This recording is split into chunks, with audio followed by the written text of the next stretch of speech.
Alright folks, we're back. Hello and welcome to the ASL Season 6 Prime League Qualifiers. These are the Korean qualifiers, yet I don't know that there's any Koreans in these qualifiers. Chankim, from what I'm being told, is Chinese, but I don't know if that's actually the case or not. But we're just going to boogie with this PVZ that we have. In the top right side, it's going to be the green Zerg player, chankim. And in the bottom left is going to be the purple Protoss, Cloudy. Now, I'm actually really excited to see Cloudy, who is apparently now on X Team? Question mark? Last time I saw Cloudy, I think it was back when he was like on Invictus Gaming. But this is actually him on X Team now, which is cool because this is also Byun's team, for those who don't know. Now, it's a little bit disappointing because we haven't seen Byun in a little bit of time, and I don't know where he's at right now. I tried messaging him a few nights ago and just kind of talking about how people are jealous of the portrait. I gave him a Hell to Boot Time portrait for being such a badass on BaseTradeTV, and then after he used it, he stopped playing and things, so maybe I should never have given him that damn portrait. But anyways, there's Arthur and a couple others who had messaged me asking like how they could get that portrait too. So I guess he's playing enough that other people are seeing it, which is kind of cool.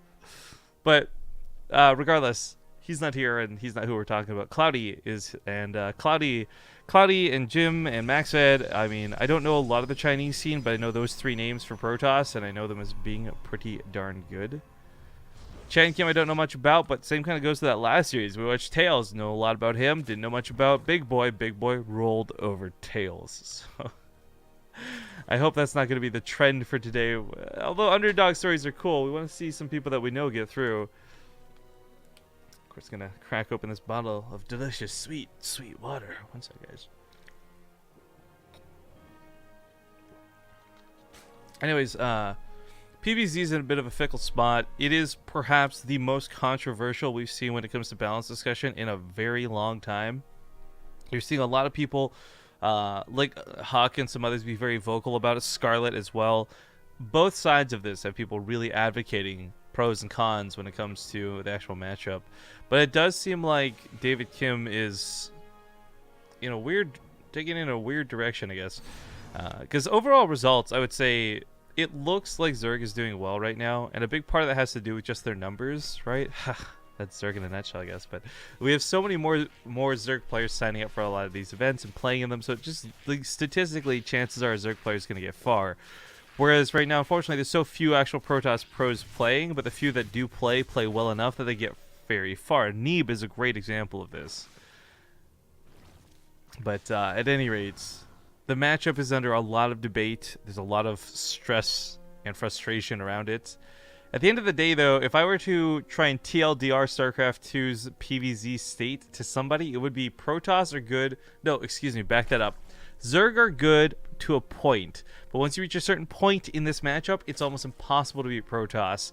And unfortunately, it really does like crest over to this point where it's no longer about how good a Zerg player plays, but more about can a Protoss player make the mistakes for Zerg players to still win. But up until that point, it's very much heavily favored for the Zerg, in my opinion. We see so many all-ins that are unstoppable. We see so many scary aggressive plays. We see so many things with mutas and tech swaps and just scary you name it that not even the best players can easily deal with.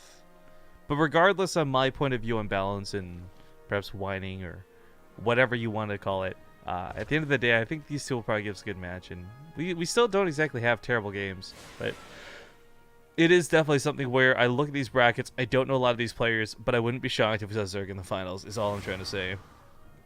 Now, Cloudy is going to maybe get a bit aggressive. The problem with these Adepts is a large amount of Speedlings can easily deal with what is 6 Adepts before losing too many workers. Right, they're going to get us around early on, so just try and keep them out of that mineral line. Transfer, of course, going to pop off, but it was in retreat, so not going to get to the main, not going to kill any of those sweet drones, and just going to walk away. Problem is, though, he's walking away from Speedlings, which are looking to pounce for round 2, so small fight in the middle of the map. But not for very long as Cloudy just transferred back home. Now he's got a lot of Adepts. He was even warped in a couple of sentries. That's actually a key point I should bring up because I don't know what the meta scene's looking like right now in China. But and I really do feel like I can't say Dark was the first guy to ever use Banelings, right? But it's kind of set the tone. We're seeing Hydra. We're seeing Armani, we're seeing a lot of Koreans just in general start adapting that baneling play. And while that's not the direction of this game, we're getting Hydra down, we're getting what's most likely lurkers. I just want to point out, sentries are becoming a little bit more important now than ever. Force fields are always pretty okay, and yeah, Guard and Shield helps in some situations, but yeah, there we go. Baneling speed getting researched as we speak. And a big part of this is because banelings are really effective against light units. We all know this from watching Marines die for years of StarCraft 2. But a lot of people don't really remember those, like, Adepts are light units, and Zealots are light units. The buffer for most Protoss armies involve a lot of light units and buildings, so frankly, banelings busting through all of that makes for a good way to quickly remove the front lines of any Protoss player. So this is something where there's two giant aspects to it. One, if Cloudy realizes that this is going the direction of banelings for an investment with them, sentries become way better. Yo, Immortal Sentry all-ins worked really well versus Hydras in the past. Immortal Sentry work-ins will still work now. But the biggest thing is those sentries will lock down and stop banelings from being any use whatsoever. That's why for like 3 or 4 years, whatever we were stuck in HOTS, you didn't see banelings versus Protoss hardly ever. Force fields were just so much more common. You saw sentries be a much bigger part of the game. Now with Ravagers and other things threatening them, we just don't see sentries really a priority, and as a consequence, banelings have found their way back into the matchup.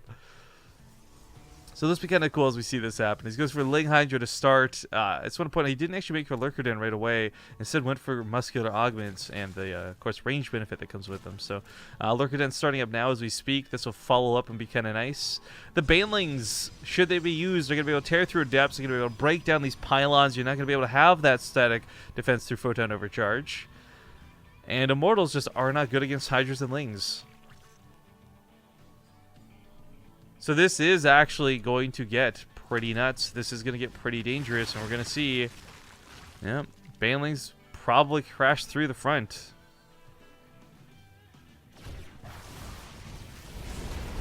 Overcharges get popped. Force fields are a little bit of a miss, but they do keep, almost kept one of those pylons alive, excuse me, but as we see, surrounded, beaten to a pulp and killed. +1 weapons is done, but I don't know that that's going to stop this. We got slow warpins on the front line because Cloudy's forgotten you need a gateway, you need a nexus to get warpins in anything appropriate.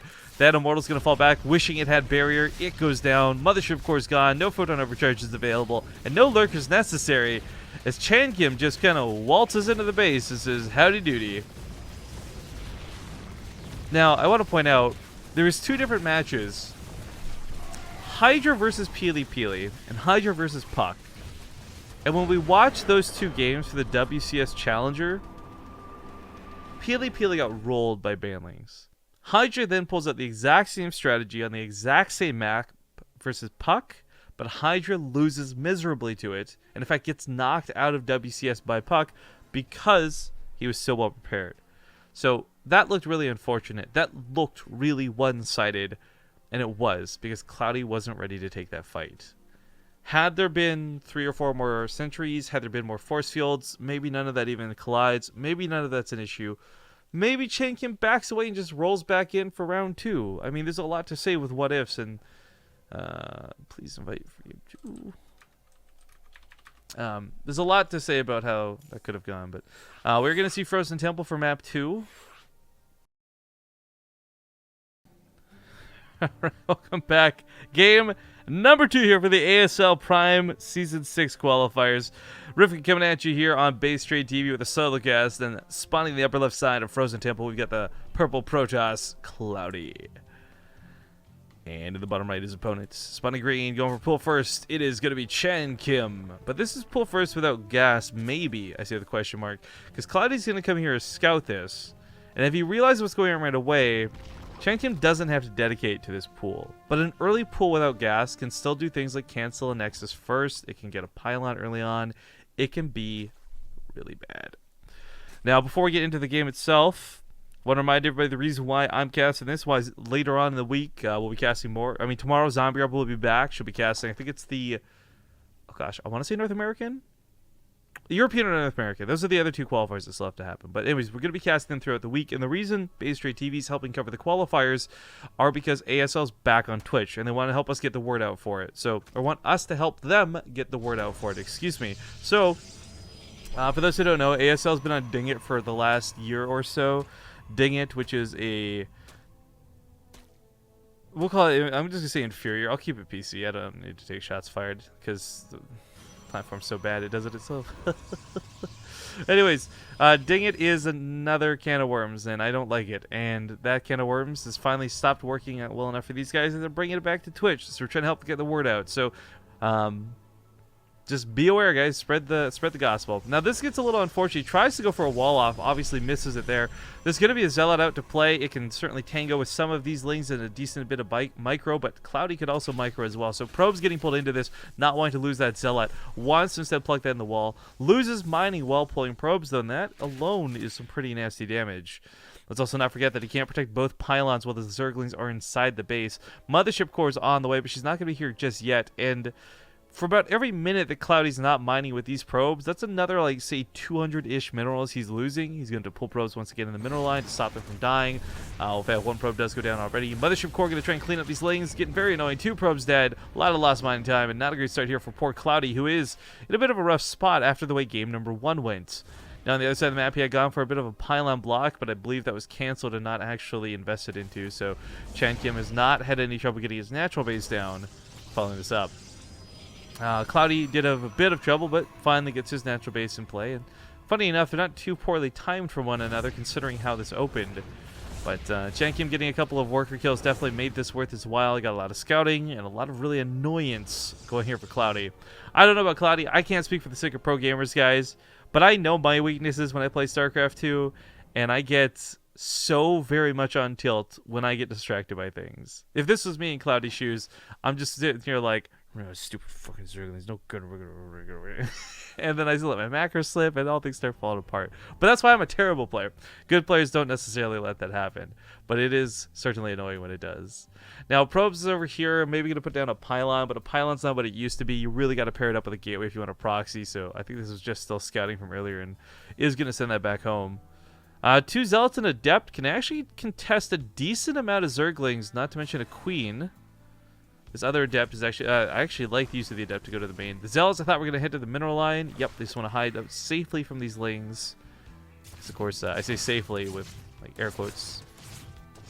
This Adept at the main, if it's focusing drones, could probably kill him at 4 or 5 before going down, but looks like it will just die, unfortunately, having gotten pulled. Still, killing workers, not too bad. These Zealots trade out so cost effectively, as I guess chankim just going to aim-move the lings in. So what went for a not great start here for poor Cloudy ends up going really well as he evens this up in, we'll say, minerals lost for score. I feel like, by the way, if you guys are ever watching BaseTradeTV, you don't really know the pace of the game. You can't really tell what's going on. Maybe you're just newbie at StarCraft 2. Don't be ashamed. But this number here is resources lost, and I guess a lot of people don't know that intuitively.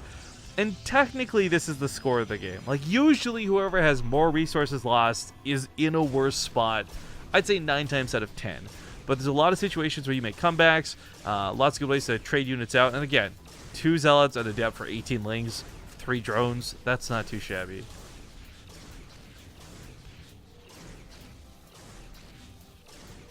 Now, I guess the Stargate openers we're talking about, it does first off lead into Phoenix, which of course take out the overlords that were scouting on the side of the map. And I don't care what region of the world you're from, scouting information is important, and losing out on the ability to do this certainly hurts chankim a bit. The second overlord does get scouted. But Stargate openers do have a bit of weakness with them when it comes to fighting against things like, say, lings. There's no oracle out, so we're not going to have a bunch of shredded light units on the ground. We're not going to have time warps or stasis traps or anything. I guess time warps is the mothership word, excuse me. Stasis traps or anything like this. But I really wish we would have seen an oracle at least, if for no other reason than revelations. Phoenixes can certainly get the job done, and Phoenixes can scout and harass, but Revelation has proved time in and time out to be one of the best tools for a Protoss player to have. So while I'm not saying that he needs it right now, and nor did he need to go Oracle first, I do hope we see that at some point. Because Cloudy is going to want to keep an eye on where that army is at all times. Of course, big question is what kind of army is it going to be? chankim finishing up his layer in a moment. May have at some point been anticipating or conceptualizing maybe trying to squeeze out mutas, but with Phoenix and a Stargate opener being revealed, that's unlikely to happen, at least initially. North side looks like Link's tried to run by, but the overcharge from the pylon keeps the base alive, and Cloudy is going to try and take this third. Of course, there's 3 bases already for chankim, so sitting pretty here as he takes all of his gases. He's going for that Hydrodan. He's going for the Evo Chamber.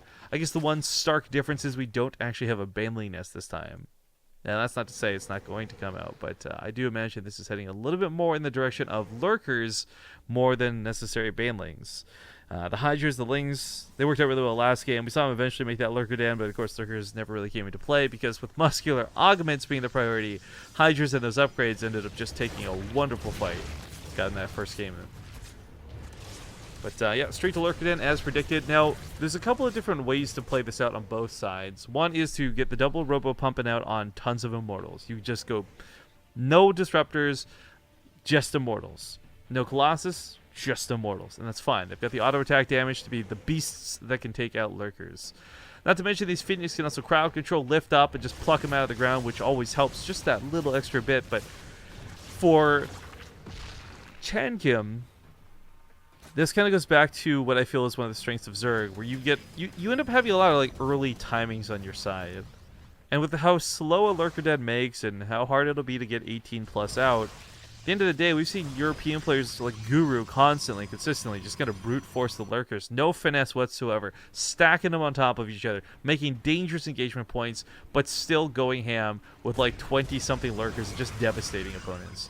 So I'm not saying that's going to happen here, but it's something that's going to have to be worried about. These Phoenix are caught a little bit off guard. The Hydras try to sneak underneath them, so Cloudy is going to try and fly away. Keeping these alive is pretty important. I'm not just saying this for the sake of talking, guys, but I cannot begin to stress how many times we've seen engagements get turned around because these Phoenix come in from behind and they hit either the Graviton Beam on the lurkers and lift them out of the ground and just crowd control them from the fight, or they'll help clean up some of the Hydras, picking up one at a time and killing them. But either way, this is a bit of an awkward spot. I wonder if there would be like just a bit of a StarCraft 2 shower thought for a moment. Phoenixes are pretty cool, and Stargate openers are weak because Phoenixes are so heavily limited by their energy. But what if there's another type of stasis ward that would lift units into the air temporarily for like a very short duration, but it would at least let the Phoenix attack them? Be kind of cool to see. Anyways, Warpin's going to come in on this side and try and lock those Lings out. I don't think it's a wall off though. In fact, it's not a wall off. While this goes on, though, the lurkers advance to that front line. The Phoenixes are looking for a way to get in here, but there's a very stark lack of detection out of poor Cloudy here. He's got the one observer in play. Finally comes over. That might get sniped if he's looking for it. Doesn't get sniped. The Hydras are going to try and get it now. Lurkers are going to be safe for the rest of this engagement once they come out of the sky, but the Hydras alone might just be enough to beat this out. I mean, those Immortals are already getting very low. The Lurker's going to chip away at them once again. That barrier gets popped. But these Hydras, these Lurkers are certainly still enough to pressure this base. The army supply from chankim isn't exactly terrible, sitting on 54, and of course that 9 range on these Lurkers is pretty ridiculous. Cannon was built for detection. It's the only way to get detection, so a bit desperate comes out, but depowered immediately, can't do anything to help out this army. And Lurkers just, again, such powerhouses when it comes to damage, heading for just so much. And of course, it's Splash. Let's not forget it's Splash. But a little bit far away from the Nexus, he would obviously love to push in, but this is where that Oracle comes into play. Observer's not so reliable because they get picked off as we witnessed, but an Oracle just comes in, it tags the ground, and flies away to safety, so you will for about a minute have full detection on whatever you'd like. The probes are still mostly unhit through this. Revelation does tag every single lurker, but now the Immortals, you know, their barriers are mostly popped. Several are already on cooldown. Not exactly easy to advance through this, so backing away is not a bad choice for chankim. I think he realizes the pressure he put on, but I think he more importantly realizes the situation he's in walking away with the army barely alive. Back at home, by the way, he did take a 4th base. chankim, that is. You could probably get away with a 5th if you really wanted to, but we have Ling's squad set up for the left side on the run by. We got the main army set up on the right side, still tagged with Revelation, so Cloudy knows exactly where chankim's army is. Burrow. Is it going to burrow? Nope. Okay. Back to 5th MB. But there's that muted transition. So I talked about this earlier when we came to Zerg and tech swaps and whatnot, and unfortunately, Cloudy has not only no scouting, I guess we talked about the lack of observers, he's got no scouting on the other side of the field, so he doesn't realize this tech swap's coming as he continues to invest in more and more Immortals and charge lots and, frankly, everything that you want to actually have to deal with ground units, just nothing to deal with air units. I will say, though, +2 weapons would make Stalkers a little bit more viable, but they don't have Blink, so mobility is going to be a key issue, as these mutas aren't going to be sitting here on the front lines necessarily shooting Immortals, but more likely picking off things like, for example, the block in the wall so the Lings can run by. Uh-oh. While this goes on, Cloudy is giving chase on the right side of the map and maybe going to kill a couple of units over there, but the mutas pounce on top of that Mothership core. Now there's nothing left here. An Archon tries to merge in on the front lines, but that's going to pick it off immediately. Stalker goes down. There's no anti-air. Good game gets called, and chankim will take a 2-0 in the series, knocking Cloudy right out of those brackets. Of course, things are advancing fairly quickly, and chankim's now going to go on to fight against Blisk. Blisk is actually a Protoss player who I haven't seen in a while. Don't know if he's still on My Insanity or not, but has always him and Demi Love were always the two up-and-comers I really enjoyed watching and having my eyes on with things like the Zotac Cup and otherwise. So we'll probably just follow chankim to that series, so have a PVZ once again. Gonna pop off to an ad break, though, and I don't know why I can't wake up, guys. I'm just really tired, so excuse me as I go stretch and stuff. We'll see you guys in a couple minutes.